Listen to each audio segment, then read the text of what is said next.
কৃষক ভালো থাকলে ভালো থাকবে বাংলাদেশ বললেন প্রধানমন্ত্রী। কৃষক কার্ড কর্মসূচির উদ্বোধন। বর্ণিল আয়োজনে উদযাপন হচ্ছে বর্ষবরণ। বৈশাখী শোভাযাত্রায় মানুষের ঢল, রমনা বটমূলে সুরের মূর্ছনা। শোভাযাত্রার উৎসব মুখরতায় সারা দেশে নববর্ষ বরণ। সুখী, সমৃদ্ধ ও অসাম্প্রদায়িক চেতনার বাংলাদেশের প্রত্যাশা। চট্টগ্রাম বন্দরে নোঙর করেছে সিঙ্গাপুর থেকে আসা জেট ফুয়েলবাহী ট্যাংকার এমটি গ্রেট প্রিন্সেস। রাতে আসছে আরও দুটি।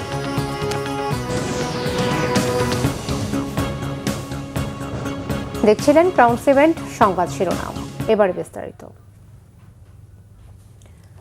নির্বাচনী প্রতিশ্রুতি অনুযায়ী টাঙ্গাইলে কৃষক কার্ডের উদ্বোধন করেছেন প্রধানমন্ত্রী তারেক রহমান।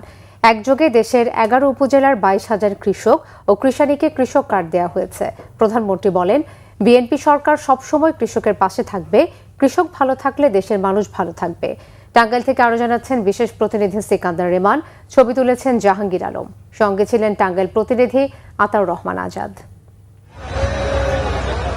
বাংলা নববর্ষের দিন টাঙ্গাইল জেলার শহীদ মারুফ স্টেডিয়ামে নিজে উপস্থিত থেকে কৃষক কার্ড বিতরণ কার্যক্রমের উদ্বোধন করেছেন প্রধানমন্ত্রী তারেক রহমান। এখন বলেন 1, 2, 3, বিসমিল্লাহ।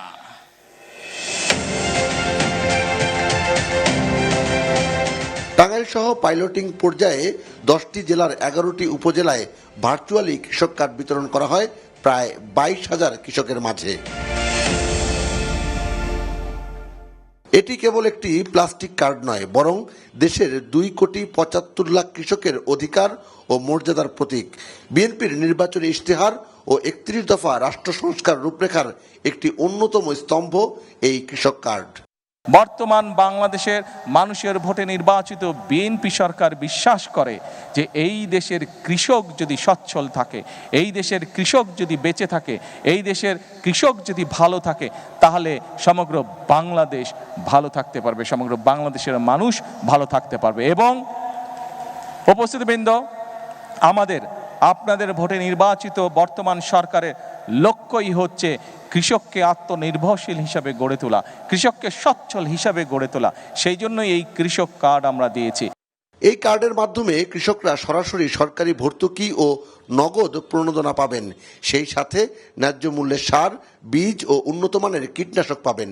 সহজ শর্তে ও স্বল্প সুদে কৃষি ঋণ ও শস্য ও কৃষি বীমা, ন্যায্য মূল্যে সেচ সুবিধা, মধ্যস্বত্বভোগীদের দৌরাত্ম্য এড়িয়ে সরাসরি সরকারি ক্রয় কেন্দ্রে পণ্য বিক্রির সুযোগ, আধুনিক কৃষি যন্ত্রপাতির সহায়তা, উন্নত চাষাবাদের উপর বিশেষ প্রশিক্ষণ, আবহাওয়া ও রোগবালাই দমনের পূর্বাভাস এবং সোনালী ব্যাংকের মাধ্যমে সরাসরি আর্থিক অন্তর্ভুক্তি। কৃষি পণ্য উৎপাদন করলেই হলো না, সেই সকল অঞ্চলে কিভাবে কৃষি পণ্যের সাথে সম্পর্কিত যে সকল কলকারখানা আছে সেগুলিও যাতে প্রতিষ্ঠিত করা যায়, যাতে কৃষক তার পণ্যের মূল্য আরও বেশি পেতে পারে, যাতে করে আমাদের কৃষিজাত পণ্য এগুলো যাতে বিদেশে আমরা রফতানি করতে পারি, সেই জন্য আমরা পদক্ষেপ গ্রহণ করব।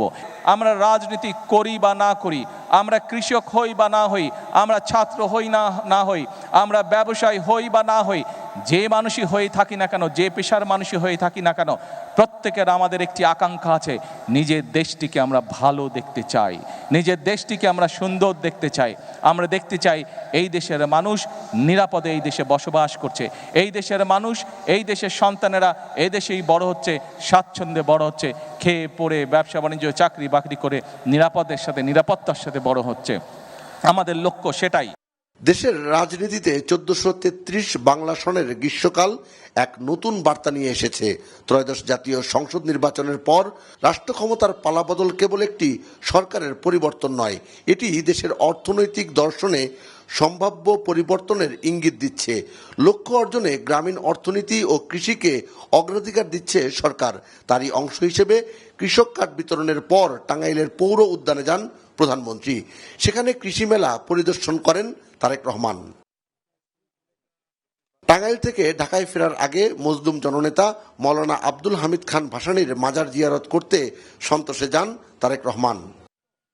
নির্বাচিত সরকারের বয়স এখনো 2 মাস পেরোয়নি। এর মধ্যে নির্বাচনের যে প্রতিশ্রুতি সেগুলো কিন্তু একটি একটি করে বাস্তবায়ন করছে সরকার। তারেক রহমান যেমনটা নির্বাচনের আগে বলেছিলেন, কৃষি কার্ড, ফ্যামিলি কার্ড কিংবা ইমাম মুয়াজ্জিন সহ বিভিন্ন ধর্মীয় প্রতিষ্ঠানের গুরুদের বিভিন্ন ধরনের যে সহায়তা করা হবে এবং খাল খনন সহ সাধারণ মানুষের জীবনমানের উন্নয়নে যে সমস্ত পদক্ষেপ নেওয়া হবে সেগুলো কিন্তু পুরোপুরি বাস্তবায়নের কাজ এগিয়ে চলছে। তারেক রহমান বলছেন তারা নির্বাচনে যে ওয়াদা দিয়েছে সেই ওয়াদাগুলো বাস্তবায়ন করে জনমানুষের কল্যাণের জন্যই কাজ করছে। সিকান্দার রহমান, বাংলা ভিশন, সন্তোষ, টাঙ্গাইল। নতুন সম্ভাবনায় শুরু হলো বাংলা নববর্ষ 1433-এর পথচলা। রমনার বটমূলে ছায়ানটের বর্ষবরণ অনুষ্ঠান থেকে ডাক এসেছে সন্ত্রাস, জঙ্গিবাদ ও সাম্প্রদায়িকতা রুখতে সাংস্কৃতিক আন্দোলনকে বেগবান করার। অপসংস্কৃতির বিরুদ্ধে দেশীয় সংস্কৃতির জয়গান ছিল আগত দর্শনার্থীদের মধ্যে, ছিল দেশ থেকে দেশান্তরে শান্তি ও সমৃদ্ধি ছড়িয়ে দেওয়ার প্রত্যয়। রাজীব দাসের ক্যামেরায় আরও জানাচ্ছেন মামুন আব্দুল্লাহ। পূব আকাশে মেঘের ঘন ঘটা, এ যেন রুদ্রমূর্তি ধারণ করেছে প্রকৃতি। ততক্ষণে বদলে গেছে বাংলা দিনপঞ্জিকা। চৈত্রের দাবাদাহ পেরিয়ে বৈশাখের আগমনী বার্তা। বিদায় নিল আরও একটি বছর 1432, দাঁড়ে এলো 1433 বঙ্গাব্দ।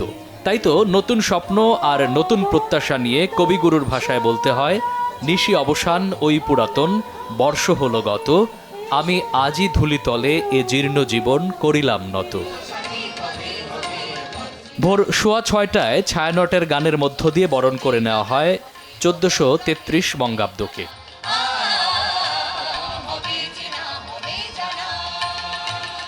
ছিল হাজারো মানুষের আনন্দময় উপস্থিতি।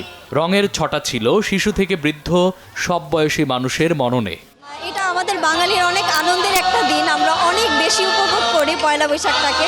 সূর্যোদয়ের আলো যেভাবে প্রকাশিত হয়, মানুষের জীবনে সব সৌন্দর্যগুলো যেন এইভাবে প্রকাশিত হয়। সব হিংসা, দেশ বিদ্বেষ ভুলে সব একত্রিত হতে চাই। এটা যেন সব সময় বহমান থাকে। পুরান কিছু ভুলে যেয়ে নতুন করে আমরা আবার চলতে পারি, আনন্দ উল্লাসে দিন কাটাতে পারি। নতুন বছরে খুশিতে আনন্দ করতে এসেছি। আমি প্রতিবার এখানে আসি কারণ একটু গান এবং পয়লা বৈশাখে নতুন বরণের শুভেচ্ছা উপভোগ করার জন্য। বাঙালি সংস্কৃতির সাথে পরিচিত দেওয়ার জন্য প্রতি বছরই পয়লা বৈশাখে আনা হয় এবং সে গান শেখে, গানের প্রতি অনেক আগ্রহ ছায়ানটের স্টুডেন্ট। শুভ নববর্ষ। বাঙালি যতদিন থাকবে, বাংলাদেশ যতদিন থাকবে, ততদিন সর্বজনীন এই উৎসব থাকবে, মত সাধারণ মানুষের। এই বাংলার যে সংস্কৃতি, এগুলো বাচ্চাদেরকে অনেক কিছু শেখানোর আছে।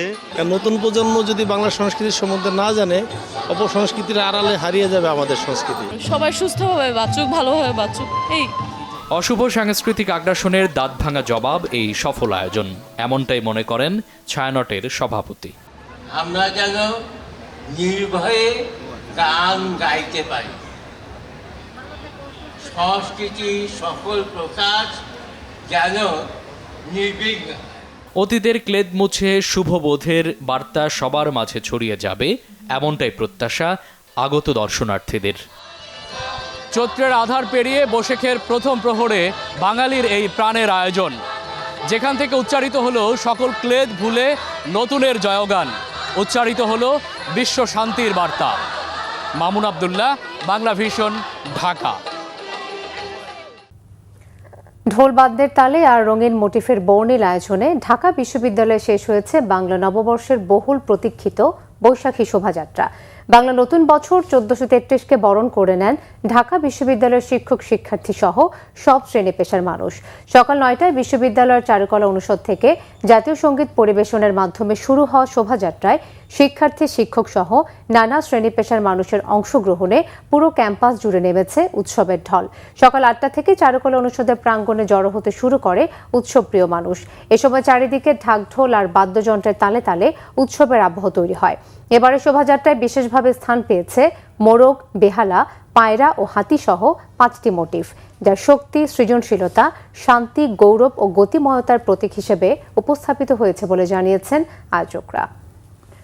নানান আয়োজনে রাজধানীর বাইরে উদযাপন হচ্ছে বাংলা বর্ষবরণ। প্রতিনিধিদের তথ্য ছবিতে দেখুন ডেস্ক রিপোর্ট।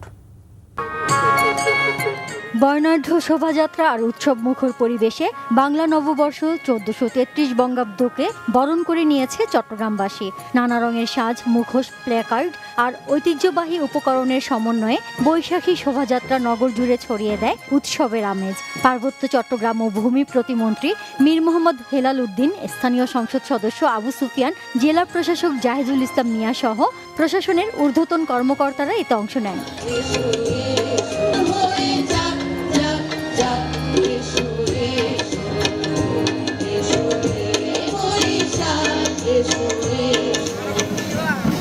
রাজশাহী জেলা প্রশাসনের আয়োজনে বৈশাখী অনুষ্ঠানের উদ্বোধন করেন ভূমিমন্ত্রী মিজানুর রহমান মিনু, সিটি কর্পোরেশনের প্রশাসক মাহফুজুর রহমান রিটন। পরে বর্ণাঢ্য শোভাযাত্রা বের করা হয়। এদিকে রাজশাহী বিশ্ববিদ্যালয়ে, রাজশাহী কলেজ ও বিভিন্ন শিক্ষা প্রতিষ্ঠান সহ বিভিন্ন সামাজিক ও সাংস্কৃতিক সংগঠনগুলো বর্ণাঢ্য শোভাযাত্রা বের করে। খুলনা জেলা প্রশাসনের পক্ষ থেকে নগরীতে শোভাযাত্রা বের হয়। খুলনা বিশ্ববিদ্যালয় ও খুলনা প্রকৌশল ও প্রযুক্তি বিশ্ববিদ্যালয় কুয়েটে বর্ণিল আয়োজনে র্যালি বের করে। বরিশালে ভোরে উদীচী শিল্পী গোষ্ঠী ও বরিশাল নাটকের আয়োজনে নগরীর বিএম স্কুল মাঠে নতুন বছরকে স্বাগত জানাতে প্রভাতী অনুষ্ঠানের আয়োজন করা হয়। পরে বীর মুক্তিযোদ্ধাদের সংবর্ধনা দেয়া হয়। বিএম স্কুল প্রাঙ্গণ থেকে একটি বর্ণাঢ্য আনন্দ শোভাযাত্রা বের হয়ে নগরীর প্রধান সড়ক ঘুরে আসে।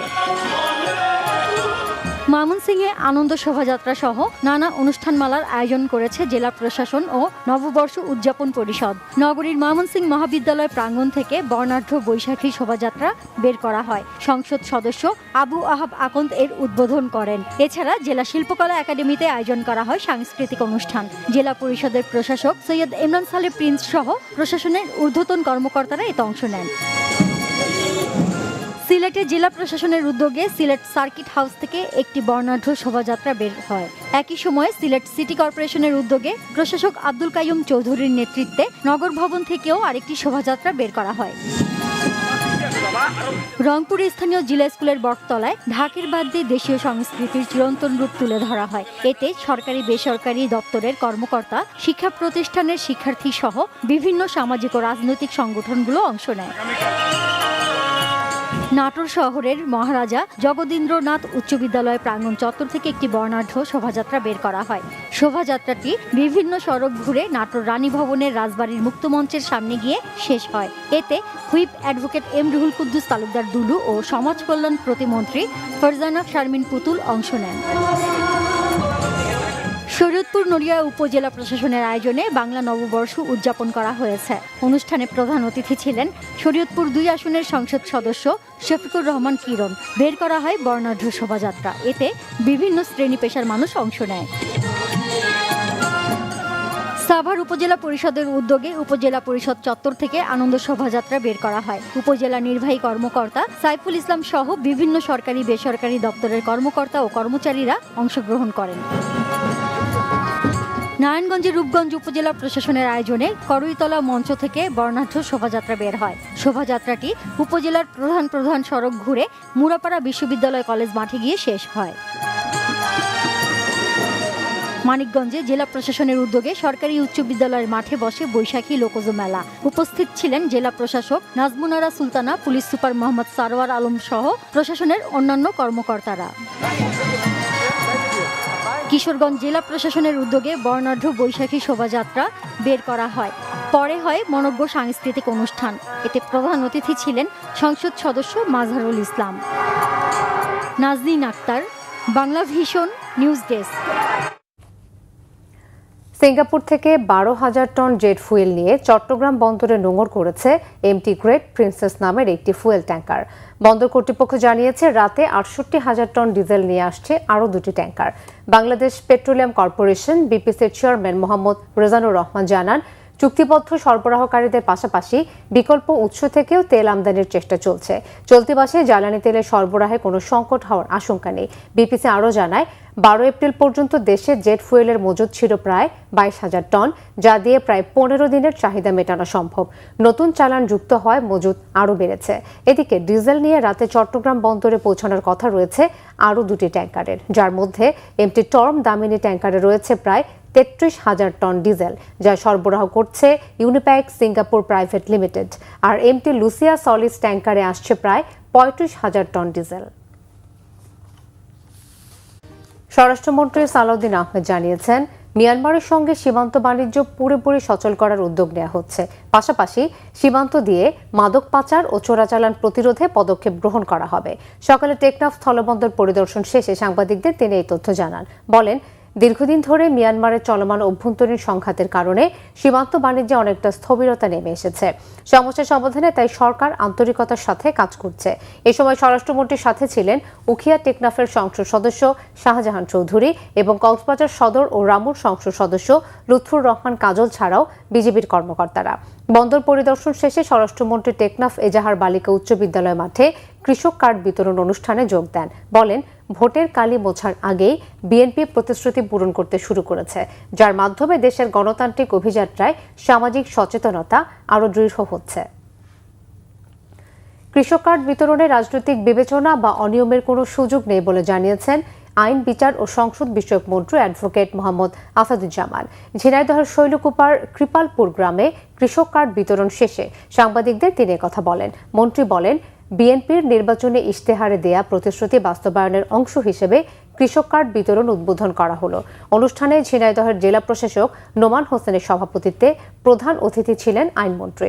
এতে জেলা উপজেলা বিএনপির নেতা, কৃষক, প্রশাসন ও পুলিশ বিভাগের কর্মকর্তারা উপস্থিত ছিলেন। প্রথম দফায় উপজেলার আবাইপুর ইউনিয়নের কৃপালপুর গ্রামের 1,598 কৃষকের মাঝে এই কার্ড বিতরণ করা হয়েছে। সংবাদ শেষ করব ক্রাউন সিমেন্ট শিরোনামগুলো আরও একবার জানিয়ে। কৃষক ভালো থাকলে ভালো থাকবে বাংলাদেশ, বললেন প্রধানমন্ত্রী। কৃষক কার্ড কর্মসূচির উদ্বোধন। বর্ণিল আয়োজনে উদযাপন হচ্ছে বর্ষবরণ। বৈশাখী শোভাযাত্রায় মানুষের ঢল, রমনা বটমূলে সুরের মূর্ছনা। শোভাযাত্রার উৎসব মুখরতায় সারা দেশে নববর্ষ বরণ। সুখী, সমৃদ্ধ ও অসাম্প্রদায়িক চেতনার বাংলাদেশের প্রত্যাশা। চট্টগ্রাম বন্দরে নোঙর পড়েছে সিঙ্গাপুর থেকে আসা জেট ফুয়েলবাহী ট্যাঙ্কার এমটি গ্রেট প্রিন্সেস। রাতে আসছে আরও দুটি।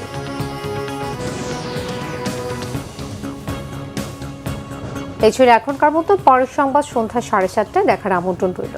এছাড়া বাংলা ভিশন সংবাদ ও সংবাদ সংশ্লিষ্ট অনুষ্ঠান দেখতে ভিজিট করুন www.bvnews24.com ও facebook.com/banglavisionnews এবং সাবস্ক্রাইব করুন youtube.com/banglavisionnews। ধন্যবাদ।